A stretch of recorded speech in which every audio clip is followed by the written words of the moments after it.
global cooling, global warming, climate change.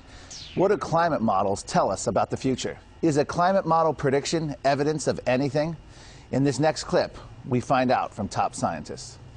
Climate models are almost the sole reason why there is a climate fear that the anthropogenic global warming future is going to be disastrous. There has been no statistically significant increase in global temperatures for 15 full years, and there has been rapid and significant global cooling for fully 8 years. As the Earth cools, because the climate models continue to show warmth, they're failing miserably just 2 years into the latest round from the last IPCC report, but never mind, they do project significant warming in the future. If you look at the 20th century and compare that to some of the proxy information from 1 to 2 millennia ago, there's nothing unprecedented in the climate record of the 20th century. More and more people who look into this, particularly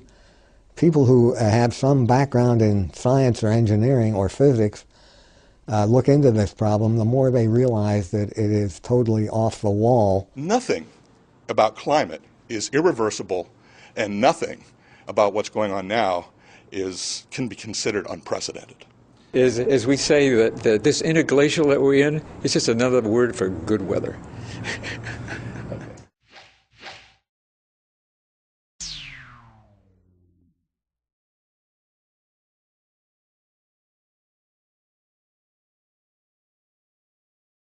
Now, the theory of CO2-induced warming is still a theory. The hypothesis works as a scientific theory that's being tested, but it's not enough to say, I think that CO2 causes global warming and people cause CO2, so human beings cause global warming.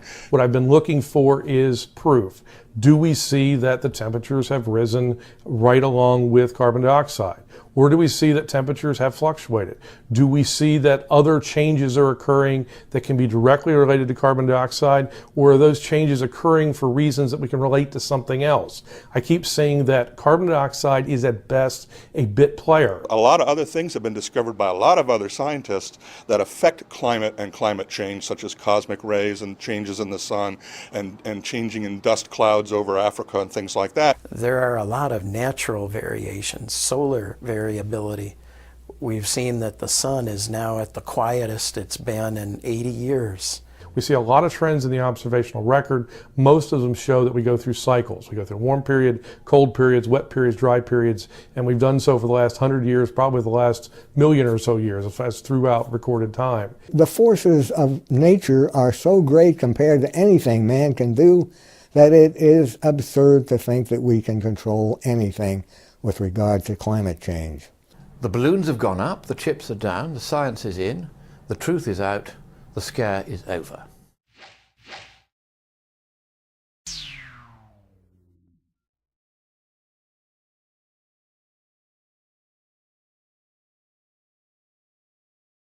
Former Vice President Al Gore, does he have the science correct?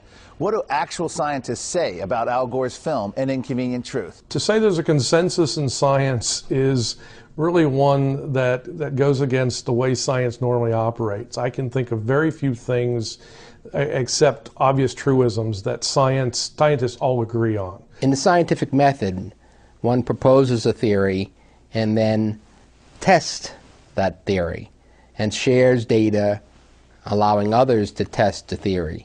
Nature sets the rules, and scientists try to figure out what it is, but what those rules are.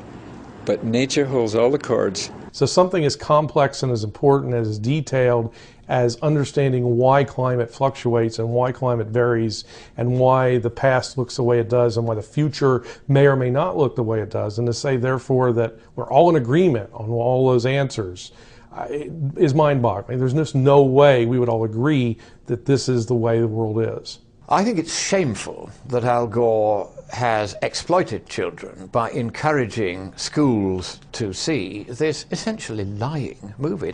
They've got to be very skeptical about it, because it's not real science that he's pitching. I mean, pictures of polar bears And calving icebergs is not science, but it's very impressionable.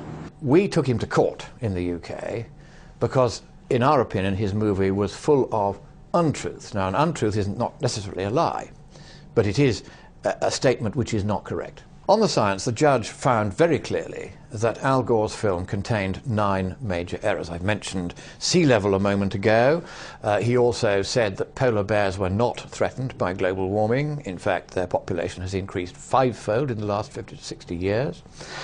He found that Pacific atolls were not drowning. He found that populations of the Pacific islands were not being moved, and so on and so on. A series of quite big errors. There are so many people, there are so many scientists that want to debate Al Gore, and they would eat his lunch.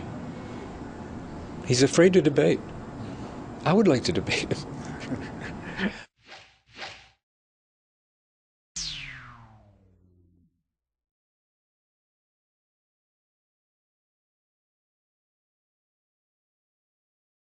Global warming cap and trade.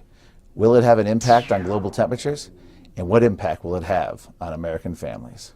The global warming scare is, in essence, nothing more than a conspiracy of the governing class against the governed. And I say this as a member of the governing class. I too could make a fortune out of this if I were unprincipled enough to buy it. When energy becomes limited, then in a sense a lot of freedoms become restricted. One of the things that allows, for example, totalitarian regimes to thrive is keeping the people essentially ignorant and separate. To think that man can control the climate is totally absurd. And I think it shows so much arrogance that it's unbelievable. It is an absurd notion that they can pass a resolution that the temperature of the Earth shall fall by 2 degrees Celsius. They can't do it, and it's pointless to pretend that they can. America has always been good at solving its problems through the market economy. We have solved the problem of horse manure when the car came along. And hopefully in 100 years, or the technologies are being developed now, that will make people think, what were they worried about in 2010? There is not a consensus, there never has been. But it's getting serious now, and it's time for people who have doubts, including myself, to speak out.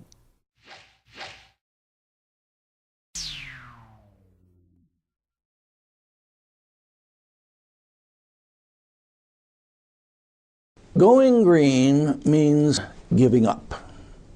Going green means you give up the air conditioner, you use a bicycle instead of a car. They want to change our diets, they want to change the way we get around. Every time you eructate, every time you breathe out, every time you fly, every time you turn on a light switch, there will be a little socialist with a clipboard next to you, measuring what you're doing and waving a finger. What usually is talked about in terms of global warming preventative measures is to limit energy, to make energy more expensive, to limit energy to certain individuals, maybe those who can afford it. It isn't just a tax on the bad energy companies and the Exxons and so forth. It becomes a tax that like a value-added tax that propagates all the way down because it increases the cost of fertilizers, increases the cost of transporting goods to processing plants and to wholesalers and to retailers, and higher energy costs means higher costs for retailers to just run their business, so everything goes up in price. It'll hurt innovation and it'll hurt technological advance. Nobody knows how much the cost of living would go up, but it would go up enormously. We would have nothing left of the society as we know it today.